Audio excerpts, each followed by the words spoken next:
साल 2024 का आखिरी गुरु पुष्य नक्षत्र का शुभ योग जो कि 21 नवंबर 2024 को पड़ रहा है। तो आज की वीडियो में बात करेंगे कि साल के जो आखिरी गुरु पुष्य नक्षत्र का शुभ योग है इसका आप कैसे फायदा उठा सकते हैं। इस दिन आपको क्या क्या उपाय करने चाहिए जिससे मां लक्ष्मी की कृपा आप पर बनी रहे, साथ में आपके घर में प्रोस्पेरिटी बनी रहे, घर में शुभता बनी रहे। तो वीडियो में डिटेलिंग में बात करेंगे। हेलो, दिस इज मी राजा सचदेवा।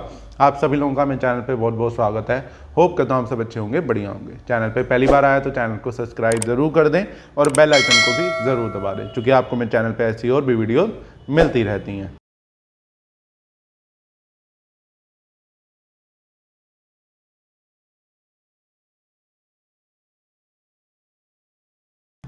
तो सबसे पहले तो ये साल का आखिरी पुष्य नक्षत्र का शुभ योग होने वाला है, गुरु पुष्य नक्षत्र का शुभ योग होने वाला है, क्योंकि वीरवार को यानी कि थर्सडे को, गुरुवार को ये पुष्य नक्षत्र पड़ रहा है, तो इसलिए गुरु पुष्य नक्षत्र का ये शुभ योग कहा जाएगा।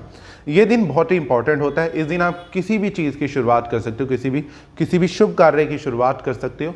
इस दिन शादी विवाह को छोड़ के आप कोई भी मंगल कार्य कर सकते हो। नया मकान लेना, नई प्रॉपर्टी में शिफ्ट होना, नई दुकान खोलना, नया ऑफिस खोलना, या फिर आप नई गाड़ी परचेज करना चाहते हो तो ये दिन बड़ा अच्छा रहेगा। सोना चांदी खरीदने के लिए ये दिन बड़ा अच्छा रहता है। सिर्फ शादी नहीं करी जाती, क्योंकि ब्रह्मा जी का पुष्य नक्षत्रों को श्राप है, इस वजह से।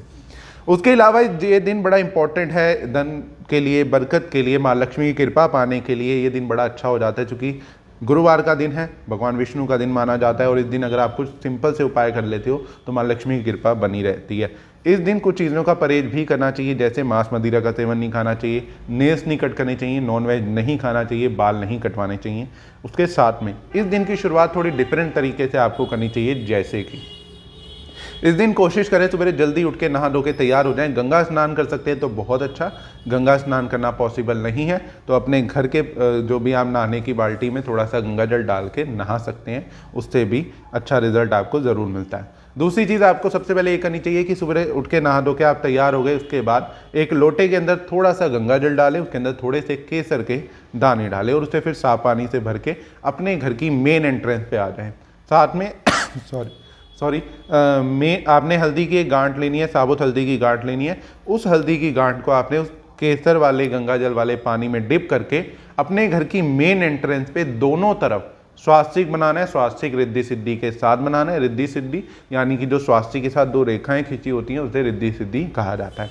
तो आपने कंप्लीट स्वास्तिक दोनों तरफ मेन गेट की एंट्रेंस पे बनाना है, क्योंकि स्वास्तिक जो कि गणेश जी का परिवार माना जाता है। शुभ कार्य का सबसे पहले हम कोई भी शुभ कार्य करते हैं तो श्री गणेश करते हैं, तो वो उसका प्रतीक माना जाता है। और जैसे ही आप सबसे पहले अपने घर में स्वास्तिक बनाएंगे तो इससे आपके कोई भी कार्य में विघ्न नहीं आएगा, आपके घर में शुभता प्रोस्पेरिटी बनी रहेगी।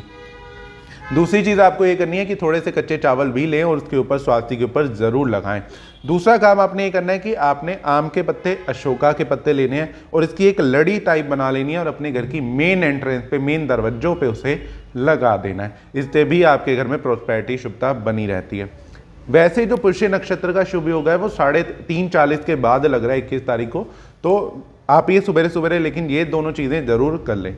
उसके बाद आपने तीसरा काम ये करना है, सुबह अर्ली मॉर्निंग आपने ये करना है, नहा धो के तैयार हो गए, स्वास्तिक बना लिया, अशोका और आम के पत्तों की माला भी बना ली लगा ली आपने। तो तीसरा काम आपने ये करना है कि एक लोटे के अंदर आपने थोड़ी सी एक चुटकी हल्दी डालनी है, केसर के कुछ दाने डालने हैं, गंगा जल डालना है और गोमूत्र डालना है और उसका छींटा पूरे घर में आपने मारना है। इससे भी आपके घर में बरकत बनी रहती है, प्रोस्पेरिटी बनी रहती है। ये दिन किसी भी चीज़ की शुरुआत के लिए, जैसे मैंने कहा, कोई नई काम करने के लिए, धन धान्य की बरकत के लिए आप इस दिन बहुत से उपाय कर सकते हो। तो एक बड़ी अच्छी चीज़ करनी चाहिए, इस दिन की गुल्लक ज़रूर लेनी चाहिए। जैसा मैंने आपको दिवाली के दिनों में, कार्तिक मास में जब पुष्य नक्षत्र था तो मैंने कहा था तिजोरी ज़रूर परचेज करें। तो अगर आपने तब तिजोरी परचेज नहीं करी तो आज का दिन कर सकते हैं। तिजोरी परचेज करना पॉसिबल नहीं है तो एक गुल्लक ही ले लें, मिट्टी की गुल्लक लें, वो भी कहीं ना कहीं लॉकर का काम या फिर तिजोरी का काम कर देती है, क्योंकि हम उसमें पैसे जोड़ने की कोशिश करते हैं। तो कोई भी आप छोटी सी गुल्लक ले, उसके अंदर कुछ शगुन के पैसे 11, 21, 51 रुपये। मैं हाईएस्ट करेंसी रिकमेंड करता हूँ, जैसे अभी इंडिया की जो करेंसी है वो 500 रुपये हाईएस्ट है, तो आप 501 रुपये उसके अंदर गुल्लक के अंदर डालें। और किसी भी एक चीज़ की उम्मीद के लिए, नई गाड़ी के लिए आप कर सकते हैं, नए मकान के लिए कर सकते हैं, नए बिजनेस के लिए कर सकते हैं, नई दुकान लेने के लिए कर सकते हैं, किसी भी शुभ चीज़ के लिए आप उसके अंदर सेविंग करना शुरू कर सकते हैं कि आपने 501 रुपये डाल दिए कि इस गुल्लक को मैं पूरा भरूंगा और इस सेविंग से मैं अपने लिए गाड़ी लूँगा, मैं अपने लिए मकान लूँगा, मैं अपने लिए कोई प्रॉपर्टी लूँगा या मैं अपने बिजनेस को बढ़ाऊँगा, इससे जो भी आप करना चाहते हैं।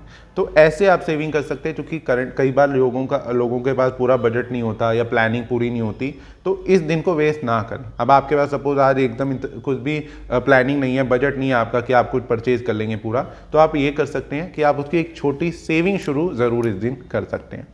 अगला उपाय आपको ये ज़रूर करना चाहिए, इस दिन आपको 2 हल्दी की साबुत गांठें लेनी चाहिए, उसके साथ में आपको 1 रुपये का सिक्का, थोड़े से कच्चे चावल लें। हल्दी की गांठों को आपने मोली से बांध देना है और इन सब चीज़ों को आपने माँ लक्ष्मी और भगवान विष्णु के सामने रख देना है शाम के टाइम पे। शाम के टाइम में उसके साथ में एक देसी घी का आपने दिया जलाना है, गाय के घी का आपने दिया जलाना है। दिया मिट्टी का होना चाहिए, उस दिए को जलाएं। जब वो दिया ठंडा हो जाए तो आप ये जब जलाएं, पहले तो उसकी बात कर लेते हैं, दिया जलाएं और ये आप वो करें, कामना करें या आप ये करें कि माँ लक्ष्मी का इसके अंदर वास हो रहा है, इस हल्दी की गांठ में, इस चावलों में, इस सिक्के में माँ लक्ष्मी का वास हो रहा है। ऐसे आपने कामना करनी है। उसके बाद एक माला कमल कट्टे की माला से ओम नमो भगवते वासुदेवाय नमः की आपने एक माला करनी है। उसके बाद एक माला करने के बाद जब दिया ठंडा हो जाए तो इन सब चीज़ों को आपने उठा के एक लाल कपड़े में बांध के अपनी घर की तिजोरी में रख देना है। जहाँ पे भी आप पैसा रखते हैं, ज्वेलरी रखते हैं, सेविंग रखते हैं, वहाँ पे आपने रख देना है हल्दी की गांठ को, 1 रुपये के सिक्के को, जो हल्दी की गांठें बंधी हुई हैं, 1 रुपये का सिक्का और कच्चे चावल थोड़े से, इन सब चीज़ों को उठा के आपने अपनी तिजोरी सेविंग वाली जगह पे या जहाँ पे आप अपनी ज्वेलरी रखते हैं, गोल्ड रखते हैं, वहाँ पे रख दें। इससे पूरे साल माँ लक्ष्मी की कृपा आप पर बनी रहती है, आपके घर में धन आने की कमी नहीं आती और आपकी जो भी ज्वेलरी है वो बढ़ती रहती है, सेविंग बढ़ती रहती है, इनकम बढ़ती रहती है और माँ लक्ष्मी की कृपा आप पर और आपके परिवार पर बनी रहती है। साथ ही एक और चीज़, जो भी शॉपिंग के लिए दिन बड़ा अच्छा माना जाता है, ज्वेलरी, गोल्ड, सिल्वर खरीदने के लिए, तो वो सब चीज़ें जो हैं वो आपने 3:40 के बाद करनी है, क्योंकि 3:35 या 36 पे ये मुहूर्त पुष्य नक्षत्र लगेगा, तो उसके बाद यानी कि 3:40 के बाद आप शॉपिंग परचेजिंग कर सकते हैं और ये गुल्लक भी आपने जो खरीदनी है वो 3:40 के बाद ही खरीद के घर पे लानी है। तो ये पुष्य नक्षत्र को आप भी खास बना सकते हैं, अपने लिए किसी नई चीज़ की शुरुआत कर सकते हैं, अपनी ज़िंदगी में प्रॉस्पेरिटी ला सकते हैं। तो इस वीडियो को सभी के साथ जरूर शेयर करें और कमेंट बॉक्स में ओम नमो भगवते वासुदेवाय नमः ज़रूर कमेंट करें। से कनेक्टेड चैनल से जुड़े रहिए, ऐसी और भी वीडियोज़ आपको मेरे चैनल पर मिलती रहेंगी, तो चैनल से कनेक्टेड रहिए। से कनेक्टेड। जय माता दी, हर हर महादेव।